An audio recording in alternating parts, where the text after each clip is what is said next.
Patrick Mahomes says his ankle isn't perfect, but he shouldn't be limited for Sunday's home game against the Houston Texans. Okay, we'll see. It sure wasn't pretty last week in the Chiefs' first loss of the season to the Indianapolis Colts.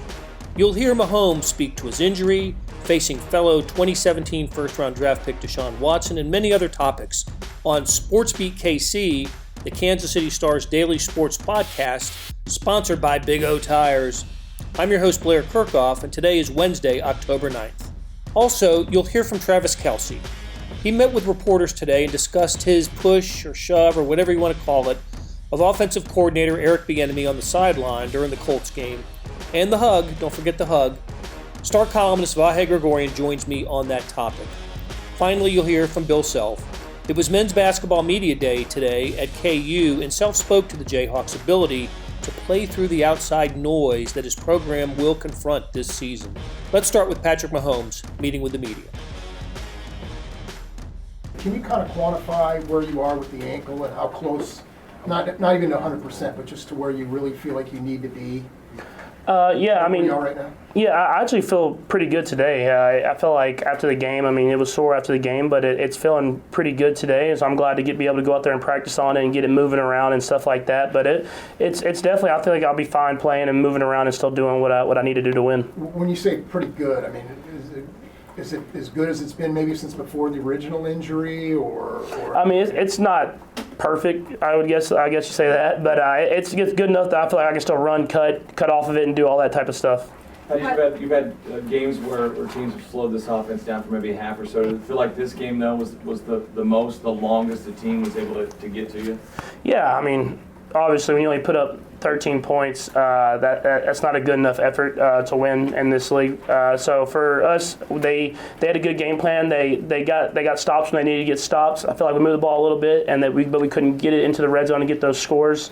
They played good as a defense, and we got to be better. And we can't have penalties, and we can't turn the ball over whenever we get our chances. I know you're worried about your offense, obviously, but what can Carlos Hyde do? Based upon what you've seen in training camp to an opposing defense? Yeah, he's a great running back. He's a great player, and he's had a great start to the season there in Houston. And so for us, we're going to have to make sure that we find a way to hopefully neutralize him a little bit and find a way to get the stops when we need to. Pat, if you can sort of backtrack to before the draft, what was your interaction like with Deshaun Watson? Yeah, I actually got to meet him in college. I think we were both going into our junior year. We went to a little QB camp out in California, and I got to meet him and talked to him, and we kind of did back and forth about how he did his stuff in Clemson and how I did my stuff at Texas Tech, and kind of been able to stay in touch a little bit.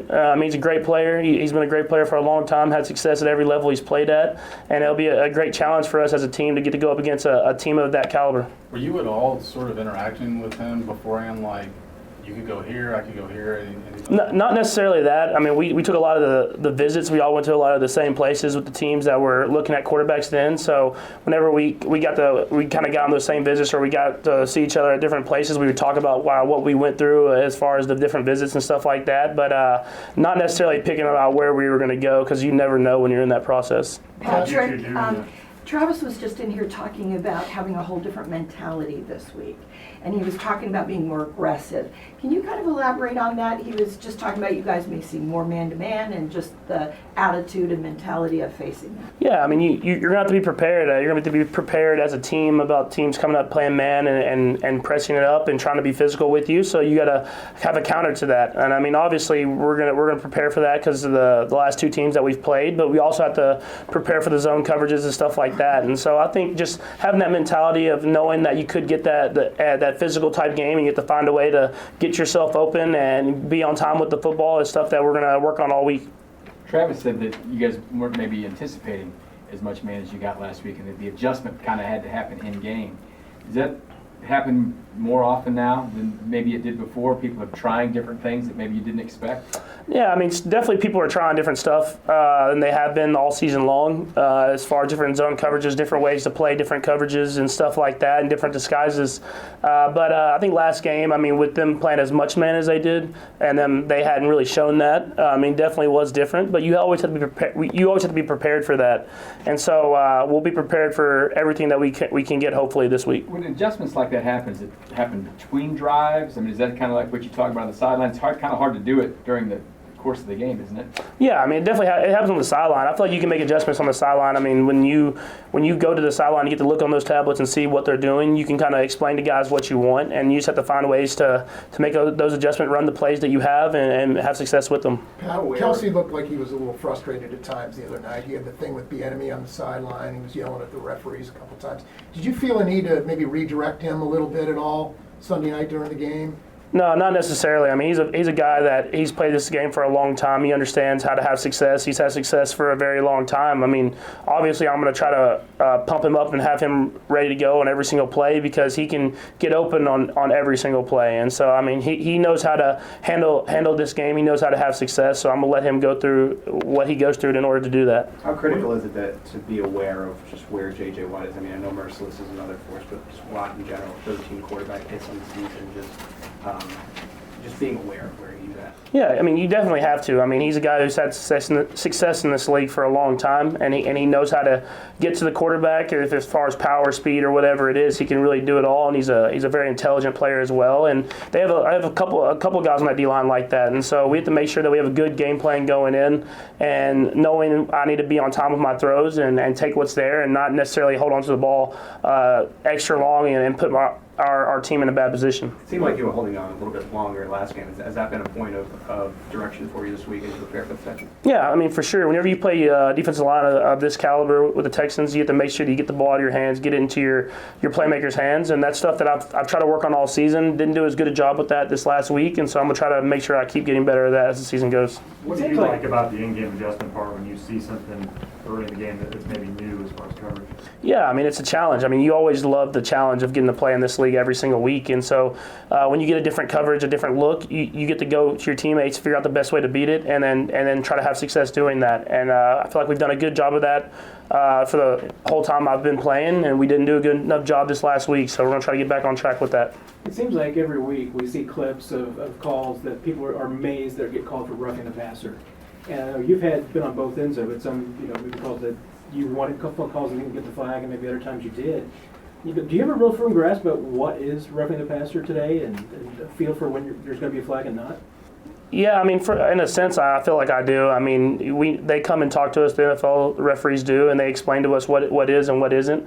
And, I mean, obviously, it's their judgment on what the hit is like, and you go with that. I mean, it's not necessarily, to me, worried about the flag. I'm just going to try to worry about having success in the play, and if the flag comes out, it comes out, and if it doesn't, it doesn't. Pringle looked at an advanced route tree in this last game. Where's your trust level at with Byron? Yeah, I mean, you saw it. I mean, he's a guy who can make plays when his name's called. And so for us, him just being able to go out there and keep learning this offense each and every week and keep getting more success on the field, you start building that confidence. And so I know he's playing with a lot of confidence right now, and I'm excited to keep him moving forward. How much have you been able to throw to him before the game the other day? I mean, I know he's played some, like in Detroit, he got some time, particularly toward the end. But how much have you been able to throw to him? Yeah, I've been able to throw to him a lot. I mean, since he was here his rookie season and the preseason before he got hurt, and so I was able to get reps with him then. And then he came in and was here all during OTAs and all during training camp and all those different stuff. And he was getting reps then. He was mixing in with the ones and doing all that type of different stuff. And I think that's the luxury of having that receiver room, is that guys can kind of step in and still play and have success on the field. This was the first time you guys have really been held down offensively. What's the confidence level that you guys have right now that you can just shake that one off and jump forward and get right back on where it was at least 25 points every game and all that? I think you have to have that confidence in this league. I mean, you have to have the confidence you're going to go out there and have success every single week. That was Chiefs quarterback Patrick Mahomes. When we return from the break, star columnist Vahe Gregorian will join me to discuss the response from Travis Kelce, who spoke for the first time since Sunday's loss to the Colts. Early in that game, NBC cameras caught Kelce pushing or shoving offensive coordinator Eric Bieniemy out of frustration. Soon after that, the cameras caught Kelce giving Bieniemy a hug. Stay with us. When it comes to saving big on tires, do the math at Big O Tires. Start by saving $100 instantly on sets of 4 Big O brand tires with paid installation purchase. Then receive an additional $50 by mail-in rebate on qualifying purchases using your Big O Tires credit card. Add it all up, and you can save as much as $150. The tires you need, the savings you want. Only at Big O Tires, the team you trust. Hurry, sale ends October 13th. For the location nearest you, go to BigOTires.com.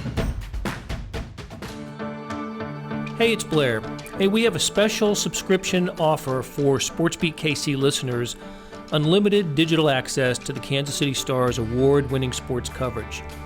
Sign up now for 1 year of Sports Pass for access to all the sports news, features, and columns we have to offer. And it's only $30. That's a 40% savings off our regular rate. For your convenience, your subscription will automatically renew after the initial term at $50 unless you tell us to cancel. A lot of subscription services won't tell you that. They'll just sneak it on there. We just told you. Your subscription helps support the sports coverage of kansascity.com and the Kansas City Star. Please visit kansascity.com/SportsBeatKC offer to get this special offer. And as always, thanks for listening. I mean, we're good. We've moved on as a team from last game. And you guys got to understand, me and Coach Bieniemy have a very close relationship. I love him. He's helped me out tremendously as a person, as a professional, and I'm sure he'll keep doing that throughout the rest of my career. And just what happened on the sideline, I mean, sometimes football, you get a little heated with your brothers or your coaches, and sometimes you just got to rally the family together and let everybody know we're in this together to, win a game. And sure enough, we were able to bring it together there. And I mean, you guys saw me hug him afterwards. I mean, I love that guy, and that'll never change. And I appreciate him always being on my tail to get me going. I think it's just built over the years of how much we've come together as almost brothers or a family. I mean, he's like a father figure in terms of being there for me on the field. And like I said, we're wired a little bit the same when it comes to our competitive edge. And with that being said, I've learned a lot from him and how he handles a lot of that stuff. So it's just, I think I just, I'll just leave it at that. It's something that immediately I felt, immediately I regretted, and I just wanted to make it good and let them know that, you know what, I'm ready to rock and roll for you. All right, so that was Travis Kelce at the podium at Chiefs practice today, or before the Chiefs practice today. I'm here with Vahe Gregorian, Star columnist. And Vahe, I didn't think it was a coincidence that Travis Kelce came to the podium today to address the media. No, I think you're right, Blair. And I think that's interesting. Travis Kelce to me is sort of endlessly fascinating, sometimes frustrating. He's a lot of different things, but he's certainly an intriguing guy overall. So I find myself wondering, did Travis want to do that? Did the Chiefs feel like you got to address this? Maybe a combination what the mechanics of both. Of that were, right? Maybe a little bit of both. I thought that there was enough of a conversation about what had happened on the sideline with the NBC cameras picking it up that it needed to be addressed. Yeah. And so Kelce did that today. What did you think of what he said? Should this put it to rest? I found myself struck by what he said, finding it very reasonable points made, but also still feeling like he got away with something he shouldn't have gotten away with. And I don't know what that means, whether, the Chiefs could suspend him for a half or just that Andy Reid needed to say, we don't condone that. But the Chiefs haven't even done that, which I think is a little weird. Now, I write about this, and I find myself thinking about, there are mitigating circumstances. It's nuanced.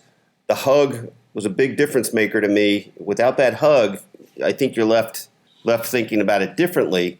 But still, you still can't do what he did. You can't. And, you can't do it. That's it's unacceptable. Yeah. To do. And I thought Andy Reid missed an opportunity to say something similar or something in that vein on Monday when he addressed the media, and just sort of dismissed it as a heat of the moment, deal. And it probably was. And it, Kelce had dropped a couple of passes, looked like he had lost a fumble. Frustration level was probably was as high for him as it had been all season. And Eric Bieniemy got in his grill about the fumble. So heat of the moment. That was absolutely the heat of the moment. But you can't do what Travis Kelce did. You can't. And the thing that's interesting about it happening on that day, this was kind of a raging Travis Kelce day. I mean, he's exasperated, frustrated, whatever term you want to use. I guess he dropped those passes, but one of them, the first one, really would have been a pretty great catch. Yeah, in fact, I remember us saying, "Wow," as he appeared to make the catch. Yes. Mostly because of when Mahomes delivered the ball on the break on that first one. But go ahead. What were you going to say? Well, I was going to say one was a catch, or we've initially ruled a fumble, a catch and a fumble, right? That was the second one turned into an incomplete pass. Yeah. So I mean, it turned out okay for him. I can see where he was upset with himself because it almost was a turnover, almost cost his team. Right. Or he could have caught it. Or period, could have held on, caught it, held on to it. And listen, Bieniemy is absolutely within his right as a coach to get into a player's grill every once in a while. That's part of the job as an assistant coach. Yeah. You've got to, maybe shake a little, sense into Travis Kelce. What are you thinking? What are you doing? And we don't know what was said. Mike's didn't pick up that. But absolutely a coach could yell at a player. But it's funny, and you may disagree with me on this, but I kept breaking down this film, or I make it sound real fancy. I kept looking at the tweet of the play, and you could almost see what you want to see in the physical action that Travis takes to remove Eric Bieniemy from his presence. It's easily called a shove, and I just tried to, it's a semantics point, but to me, it was more a push away, more a get away from me thing. I almost saw it as more, this isn't what he did, but it had the feel of picking up a guy and moving him away. I'm making these gestures right now, more than it did a, kind of reckless, abandon, violent thing. It didn't have that feel to me, which again, maybe it's a minimal distinction, but it meant something to me in how I try to process this. Because I think if you felt like he hauled off and it extended and there was no hug, I think you'd be feeling like this is suspendable stuff. Sure. And I wouldn't be surprised if a fine came out of this anyway. But, we have the perspective now of Andy Reid, who I thought underplayed it. Mm-hmm. And we have the perspective of Travis Kelce, who I thought, said the right things and needed to say what he did today and needed to address it. We have not heard from Eric Bieniemy, which we will on Thursday. I suspect Bieniemy will give us some coach speak because it's typically what we get from Eric Bieniemy. Yeah. But I don't think it'll be insincere. I think we'll probably get something more along the lines of what Andy Reid said earlier in the week. I do think Andy missed the opportunity to. I'm glad you went back to that point because I think we both see. I won't put words in your mouth, but I see Andy Reid as a really good human being, terrific coach. But one of Andy's, I think, consistent challenges is when to kind of call out somebody because he's such a player's coach. And probably if he were sitting here with us, he would just say, well, I handle all that in-house. Well, okay, but what's your message then to Chiefs fans? What's your message to the little kid who sees his favorite player get away with pushing a coach? Doesn't he owe that to Eric Bieniemy, actually, to say, yeah, we don't accept that? Now, you can still say all the rest of the things Andy said, but why not that? He's done this happened a couple times this season. I thought he missed an opportunity when Tyreek Hill kind of took a little jab at our Brooke Pryor at the time. I thought Andy could have, even if gently, just said something like, yeah, we're not going to have that. Mm-hmm. Just say that. But it's part of Andy's modus operandi as the player's coach. In fact, we probably actually do a computer analysis and find that he seldom extended a situation like that by allowing it to be talked about further publicly. But that's a good point. You're right. I can't remember a time. You've been here throughout the Andy Reid regime here in Kansas City, and I've been on him for 5 years. The only other time I can recall a player who there have been other times where Andy Reid has had to, has been asked about a player with a disciplinary issue. But the other thing that's quasi-similar to this was Marcus Peters. Well, there were several things that Marcus Peters, right. On his list, but there was a time, not that Marcus or any of the coaches ever acknowledged this, but I think it was pretty widely accepted that he got into something of a shove fight with an assistant coach. I think we were in New York. Yeah. It was after the Jets game, and at the time, we all were just kind of like, that's Marcus being Marcus. That was also the game where he. If I have the game right, that was the one where he got thrown out of the game and came back without socks. Thought he was thrown out of the game. Went back to the locker room, came out without socks on. It was just a kind of a clown show. But I think you're right in a sort of a general point about Andy Reid missing perhaps an opportunity to say something that's a little bit stronger. Yeah. And can, and I like what you said about, kind of standing up for Eric Bieniemy here. Yeah, and I think that gnawed at me a little bit as I thought about this. And look, chances are they've had some internal discussion where Andy even brought Eric and Travis in the room and said, all right, we've talked about this. But I think it speaks to Andy's thinking when we realize that his higher calling is to keep it in-house. Regardless of what he thinks the message is by not addressing it further, it's just Andy's way. I think when he has to, absolutely positively has to address something, as he did when Marcus was suspended. Right. And I think there were a couple times where with Marcus, he might have said something that we're looking for here, where he might have said, obviously we don't want to punt the ball after an interception or something like that. Right. And I think to be fair, I think he chastised Travis with the penalty flag being thrown at the ref and a couple of those moments. But I think by and large, he's looking to push forward. You're right. Yeah. You're absolutely right. Okay. Hey, Vahe, thanks for this. And finally, today was men's basketball media day at Kansas. Let's hear what Jayhawks coach Bill Self had to say about his team playing with mental toughness with NCAA issues looming this season. As a coach, I think you want to be in a position where your players learn from you. But what amazes me in being a coach is how much we learn from them in the hope that we teach them. I hope that we just teach them as much as they teach us. And so I believe our players' focus is terrific. But also understand this. There's nobody on our team that is directly impacted by these allegations. So I don't believe that I think our guys will play with a free mind. I think that there'll be potential distractions out there because they will be asked the same questions all year long. And we've talked about that, and that'll make us tougher and harder and more together than we've ever been. But I don't see this being a distraction for them. Not saying that it won't enter into their mindset, but I don't see them seeing how this affects them in this year. My concern with this team is preparing them to have the best season we can possibly have and to play as deep into March as we possibly can. That's my focus. That's our players' focus. There's been nothing that has been stated to me by anybody that would temper that motivation or excitement to do that. Links to the stories we discussed can be found in the show notes and on kansascity.com with additional Chiefs coverage on the Red Zone Extra app.